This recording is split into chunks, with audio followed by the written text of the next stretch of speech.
একটি নামহীন ছায়া আর একটি অদৃশ্য হাত মুহূর্তের মধ্যেই বদলে দিতে পারে দুনিয়ার সমস্ত হিসাব নিকাশ।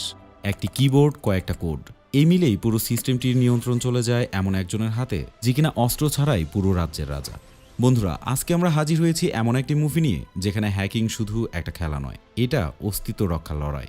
এখানে একটা ভুল মানেই পুরো জীবন ধ্বংস, এক রহস্যময় ষড়যন্ত্র আর ভয়ঙ্কর প্রতিশোধ। সব মিলিয়ে আজকের মুভিটি একদম অন্যরকম লোমহর্ষক কাহিনী তুলে ধরে। তো বন্ধুরা, তোমরা তৈরি তো? তাহলে চলো ডুবে পড়া যাক এই সাইবার ওয়ার্ল্ডের গভীরে। And welcome to my channel movie network.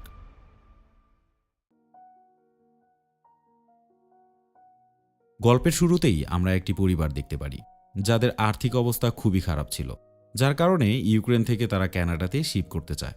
কারণ ইউক্রেনে তাদের কোনো জবই ছিল না, যার কারণে তারা খুব দ্রুত ইউক্রেন থেকে কানাডাতে চলে আসে। এই দম্পতির একটা ছেলে ছিল যার নাম অ্যালেক্স। অ্যালেক্সের বয়স মাত্র 6। অ্যালেক্স সবসময় কম্পিউটার নিয়ে পড়ে থাকত, কারণ তার মেলামেশা করার জন্য কোনো সঙ্গী ছিল না। কম্পিউটারে বসে অ্যালেক্স সবসময় গেমস খেলত। তবে অ্যালেক্সের বয়স যখন 13, তখন গেমসের পাশাপাশি সে বিভিন্ন ওয়েবসাইটে গিয়ে ভিজিট করতে থাকে। অ্যালেক্সের ইচ্ছা ছিল সে একদিন বিল গ্রেটস অথবা স্টিভ জবসের মতো হবে, যারা কিনা পৃথিবীর গতিটাকেই পুরো বদলে দিয়েছে। একটি সময় অ্যালেক্স ওয়েবসাইট নিয়ে ঘাটাঘাটি করতে গিয়ে সে জানতে পারে ওয়েবসাইটের বিভিন্ন বিষয়ের মাধ্যমে টাকা ইনকাম করা সম্ভব। অ্যালেক্স তখন এই ওয়েবসাইটগুলোতে ভিজিট করে তার জীবনের প্রথম টাকা উপার্জন করে। এতে অ্যালেক্স অনেক বেশি খুশি হয়ে যায়। কিন্তু এরপরই সে তার মার কাছ থেকে একটি দুঃসংবাদ শুনতে পায়।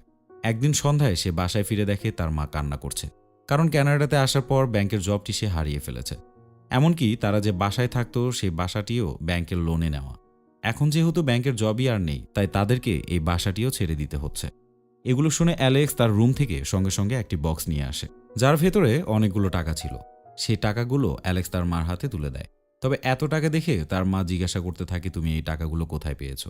এর উত্তরে অ্যালেক্স বলে, আমি কোনো খারাপ কাজ করিনি। এই টাকাগুলো আমি আমার কলেজের ফি দেওয়ার জন্য দিন দিন জমিয়েছি। কিন্তু তুমি চিন্তা করো না, আমি ঠিক আবারও কোনো না কোনো উপায়ে টাকা ম্যানেজ করে নেব। এই বলে অ্যালেক্স সব টাকা তার মাকে দিয়ে দেয়। তবে অ্যালেক্স ভেতর থেকে খুবই আপসেট হয়ে পড়ে। এই টাকাগুলো কিনা সে অনেক কষ্টে জমিয়েছিল। এখন যেহেতু তার মাকে সে টাকাগুলো সে দিয়েই দিয়েছে, যার কারণে অ্যালেক্স আবারও ইনকাম করার জন্য পথ খুঁজতে থাকে। অনেক ঘাটাঘাটি করে সে ইন্টারনেটে ডার্ক ওয়েব লিখে সার্চ করে। ডার্ক ওয়েব ইন্টারনেট জগতের এমন এক অন্ধকার জগৎ যেখানে সমস্ত প্রকার ইল্লিগাল কাজ করা হয়, আর এখানে কেউ কারো পরিচয় জানতে পারে না। অ্যালেক্স ডার্ক ওয়েবে অ্যাকাউন্ট ক্রিয়েট করে একটি গ্রুপে জয়েন করতে চায়, কিন্তু সেখান থেকে তাকে একটি নোটিফিকেশন দেওয়া হয়। যে নোটিফিকেশনে বলা ছিল সে যদি এই গ্রুপে জয়েন করতে চায় তাহলে তাকে ইউনিক কোনো একটি কাজ করে দেখাতে হবে। অ্যালেক্স এরপর এই বিষয়টি নিয়ে ভাবতে থাকে এবং একটি প্ল্যান করে বসে। অ্যালেক্স তার স্কুলের একটি রাগে ছেলের ক্রেডিট কার্ড চুরি করে, এমনকি সেই ক্রেডিট কার্ডের সকল তথ্যই সেই গ্রুপে দিয়ে দেয়। এর ফলে অ্যালেক্সকে সেই গ্রুপে নেওয়া হয়। তারপর থেকে সে ডার্ক ওয়েবের অনেক কিছুই অ্যাক্সেস করতে পারে। এরপর অ্যালেক্স সেখানকার একজন হ্যাকারকে বলে, আমি কিছু টাকা ইনকাম করতে চাই। হ্যাকারটি অ্যালেক্সকে 2টা ল্যাপটপ পাঠায় এবং তাকে এই 2টা ল্যাপটপ বিক্রি করতে বলে। হ্যাকারের কথা মতো অ্যালেক্স ল্যাপটপ 2টি বিক্রি করে প্রফিট দুজন মিলে ভাগ করে নেয়। এরপর থেকেই সেই হ্যাকার অ্যালেক্সকে বিভিন্ন ধরনের দামি দামি জিনিস পাঠাতে থাকে, আর অ্যালেক্স এই জিনিসগুলো বিক্রি করেই টাকা ইনকাম করতে থাকে। মূলত তারা ডার্ক ওয়েব ব্যবহার করে সেই ডেবিট এবং ক্রেডিট কার্ড দিয়েই এই জিনিসগুলো কেনাকাটা করত, আর এই পণ্যগুলো বিক্রি করেই তারা মুনাফা অর্জন করত। তবে একটা সমস্যা হলো, অ্যালেক্স যে শহরে থাকতো সেই শহরটি ছিল খুবই ছোট, তাই অ্যালেক্সের এই দামি দামি জিনিসগুলো কেনার মতো সামর্থ্য সব মানুষেরই ছিল না। আর এই কারণে অ্যালেক্স সিদ্ধান্ত নেয় সে টরন্টো সিটিতে যাবে।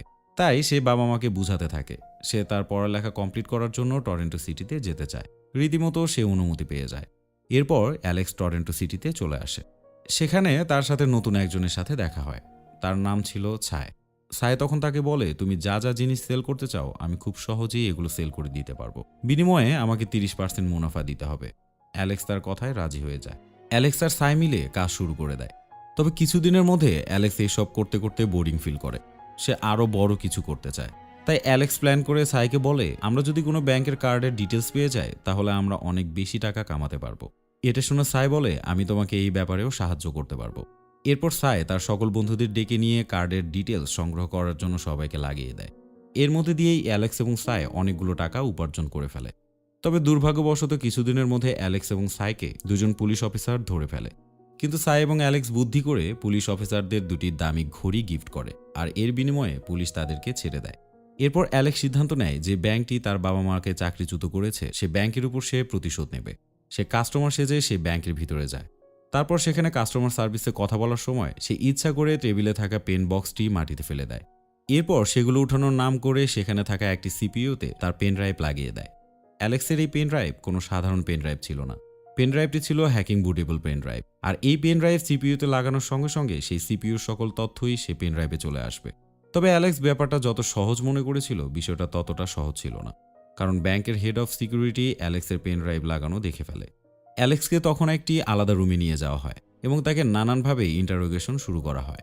অ্যালেক্সকে সেই সিকিউরিটি চিফ বলে, এই পেন ড্রাইভ তোমার কাছে কোথা থেকে এলো? তুমি এই পেন ড্রাইভ কোন উদ্দেশ্যে এই সিপিইউতে লাগিয়েছিলে? কিন্তু অ্যালেক্স প্রথমত কিছুই বলছিল না, চুপচাপ তাদের কথা শুনছিল। তখন ব্যাংক কর্মকর্তা বলে, তুমি কিছু না বললে আমি এখনই পুলিশকে ডাকতে বাধ্য হব।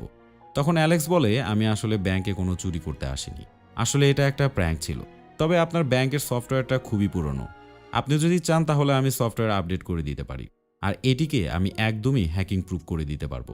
তখন চাইলে কেউ আপনার ব্যাংকের সিস্টেম হ্যাক করতে পারবে না, আর এটা আমি আপনাকে একদম ফ্রিতে করে দেব। অ্যালেক্সের কথা শুনে ব্যাংক কর্মকর্তা অ্যালেক্সকে ছেড়ে দেয়। একটু পরে অ্যালেক্সের কাছে ডার্ক ওয়েব থেকে নোটিফিকেশন আসতে শুরু করে, কারণ ডার্ক ওয়েবে একজন ছড়িয়ে দেয় যে অ্যালেক্স কোনো এক ব্যাংকের সিস্টেম হ্যাক করে ফেলেছে। এর ফলে অ্যালেক্স ডার্ক ওয়েব দুনিয়াতে অনেক ফেমাস হয়ে ওঠে। তবে অ্যালেক্সের কাছে আসা নোটিফিকেশনগুলোর মধ্যে একটি নোটিফিকেশন জেডের ছিল, যে কিনা হ্যাকিং দুনিয়ার সব থেকে বড় হ্যাকার। তাই জেডের নোটিফিকেশন দেখে অ্যালেক্স খুবই খুশি হয়ে যায়। পরের দিন অ্যালেক্স ঘুম থেকে উঠেই একটি নতুন নোটিফিকেশন দেখতে পায়, আর এটাও ডার্ক ওয়েবের একজন সদস্যের পাঠানো। তবে নোটিফিকেশনটি ছিল একটি মেয়েটির নাম ছিল কিরা। এরপর অ্যালেক্স সেই মেয়েটির সাথে দেখা করতে যায়। তার সাথে দেখা করে সে বলে, তুমিও আমাদের সাথে কাজ করতে পারো, আমরা তিনজন মিলে পুরো দুনিয়ায় রাজত্ব করব। মেয়েটি তখন অ্যালেক্সের কথায় রাজি হয়ে যায়। এরপর থেকে অ্যালেক্স, সাই আর কিরা একসাথে কাজ শুরু করে। কিরার কাছে একটি মেশিন ছিল, যে মেশিনটি দিয়ে কিনা ডুপ্লিকেট ক্রেডিট কার্ড বানানো যেত। এরপর সাই, অ্যালেক্স এবং কিরা মিলে অনেকগুলো নকল কার্ড বানিয়ে ফেলে, আর এই কার্ডগুলোর মাধ্যমেই তারা অনেকগুলো টাকা হাতিয়ে নেয়। তবে টাকাগুলো তাদের কাছে বিটকয়েনে আসতো, যেটা মূলত একটা ডিজিটাল কারেন্সি। আর এই কারেন্সির কোনো রেকর্ডই কোনো ব্যাংকের কাছে থাকে না, তাই সরকার চাইলেও তাদের কোনো প্রকার সন্দেহ করতে পারবে না। এরপর তারা এই কার্ডগুলো ব্যবহার করে অনেকগুলো দামি দামি জিনিস কিনে ফেলে, আর রীতিমতো এই দামি জিনিসগুলো তারা বিক্রি করতে থাকে। তবে তাদের কাছে যতগুলো দামি ক্লায়েন্ট ছিল, সবাই ছিল কিরার ক্লায়েন্টস, যার কারণে অ্যালেক্স এবং সাই কিরাকে তার ক্লায়েন্টসের ব্যাপারে জিজ্ঞাসা করে। কিরা তখন বলে, আমার আঙ্কেল এই ক্লায়েন্টসগুলো আমাকে জোগাড় করে দেয়। ধীরে ধীরে অ্যালেক্স, কিরা এবং সাই মিলে হ্যাকিংয়ের কাজে এতটাই এক্সপার্ট হয়ে ওঠে যে তারা এবার একটি ফেরারি গাড়ি বিক্রি করার জন্য কন্ট্রাক্ট পায়। ঠিক প্রত্যেকবারের মতোই এবারও কিরা সেই কার বিক্রি করার জন্য ডিল করতে থাকে। তবে হঠাৎ করেই সাই কিরাকে সন্দেহ করতে শুরু করে। সাই অ্যালেক্সকে বলে, কিরা যদি তার আঙ্কেলের সাথে সবকিছু করতে থাকে, তাহলে আমাদেরকেই বা তার কিসের জন্য প্রয়োজন? তবে অ্যালেক্স সাইয়ের কথায় খুব একটা গুরুত্ব দেয় না। এরপর কিরা আরও একটা বড় ডিল পায়। এ সময় সাই সেখানে এসে ক্লায়েন্টসের ডিটেলস সম্বন্ধে জানতে চায়, কিন্তু কিরা কোনোভাবেই তার ক্লায়েন্টসের ডিটেলস দিতে চায় না, যার কারণে তাদের মধ্যে প্রচণ্ড ঝগড়া শুরু হয়ে যায়। সেই সময় সাই একজন ক্লায়েন্টের উপরে প্রচণ্ড পরিমাণে ক্ষেপে যাওয়ার জন্য তারা সাই, কিরা এবং অ্যালেক্সের দিকে বন্দুক তাক করে বসে। এই মুহূর্তে ঘটনাটা এতটাই বাজে রূপ নেয় যে এই লোকগুলো অ্যালেক্স ও তার সঙ্গীদেরকে হুমকি দিয়ে বলে, তারা যদি আবারও এখানে কোনো কিছু সেল করতে আসে, তাহলে তারা অ্যালেক্সকে মেরে ফেলবে। আর এই ঘটনার পরে তারা কোনো উপায় না পেয়ে টরন্টো থেকে হংকংয়ে শিফট হয়ে যায়। এই হংকংয়ে আসার জন্য কিরার আগে থেকেই অনেক ইচ্ছা ছিল। হংকংয়ে আসার পর তারা বিশাল একটি দামি হোটেলে ওঠে, আর ইচ্ছে মতো এদিক সেদিক ঘুরে প্রচুর শপিং করতে শুরু করে। আর এইসব খরচের টাকা আসছিল তাদের সেই নকল কার্ডগুলো থেকে। তবে এই ব্যাপারের জন্য তারা অনেকবার ধরা পড়তে পড়তেও বেঁচে গিয়েছিল। এরই মধ্যে একদিন রাতে তারা নাইট ক্লাবে যায়। সেখানে সাই একটি মেয়ের কারণে একটি ছেলের সাথে ঝগড়া শুরু করে দেয়, যার ফলে সাই এবং অ্যালেক্সকে পুলিশ ধরে নিয়ে যায়। তবে কিরা তার আঙ্কেলের সাহায্য নিয়ে অ্যালেক্স এবং সাইকে থানা থেকে সারিয়ে নিয়ে আসে। পরের দিন অ্যালেক্স এবং কিরা হোটেলে বসেছিল। তখন সাই এসে আগের দিনের ব্যবহারের জন্য ক্ষমা চেয়ে বসে। সাই বাইরে থেকে অনেকগুলো শপিং করে এনেছিল এবং তার সাথে অনেকগুলো টাকাও ছিল। আসলে তারা একটা স্পেশাল কার্ড ব্যবহার করে অনেকগুলো টাকা একসাথে পেয়েছিল। এটা তারা তখনই পেয়েছিল যখন তারা টরেন্টে ছিল, কিন্তু এই কার্ডের সমস্যা হলো তারা এই কার্ড দিয়ে শুধুমাত্র একবারই টাকা উঠাতে পারবে।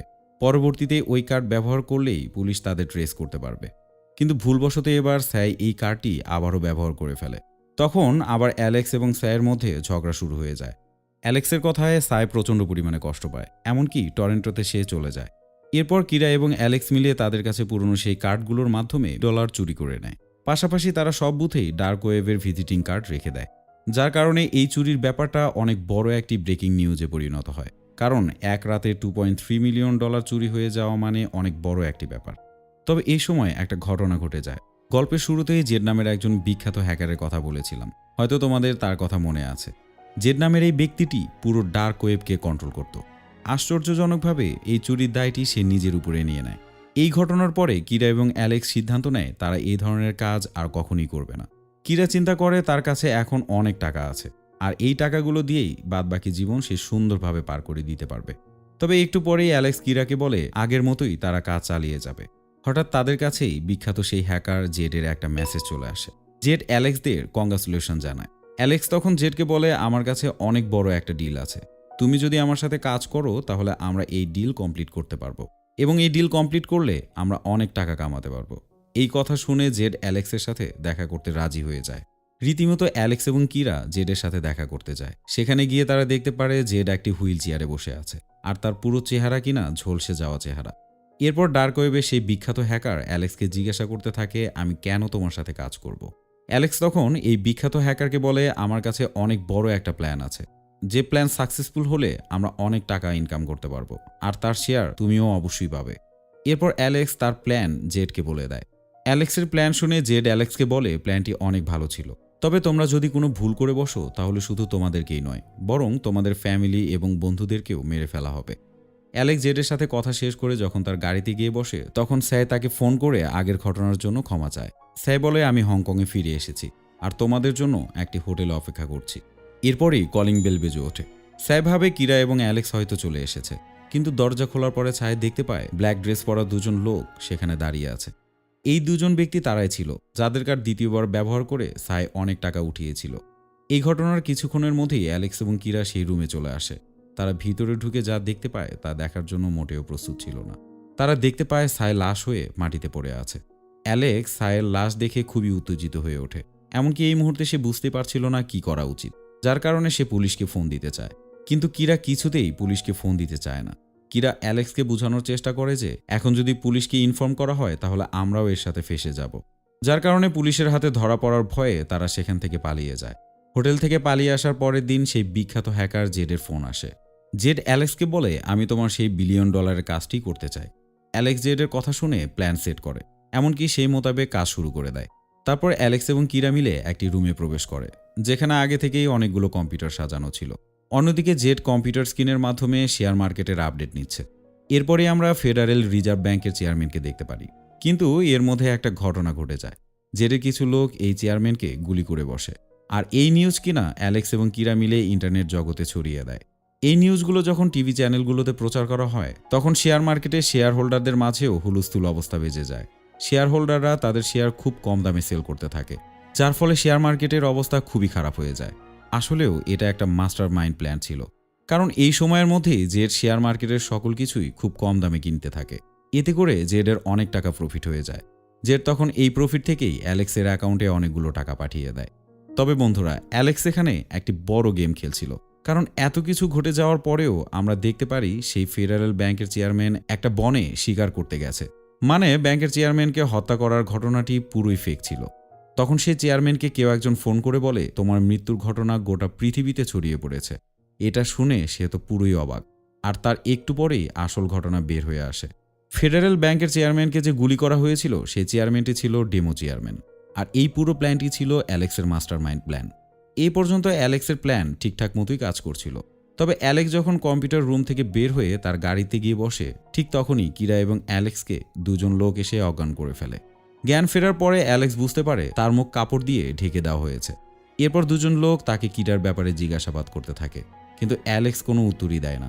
এরপর আশেপাশে কয়েকজন লোকের ফোন বেজে ওঠে। ফোনে থাকা লোকটি তাদেরকে ছেড়ে দিতে বলে।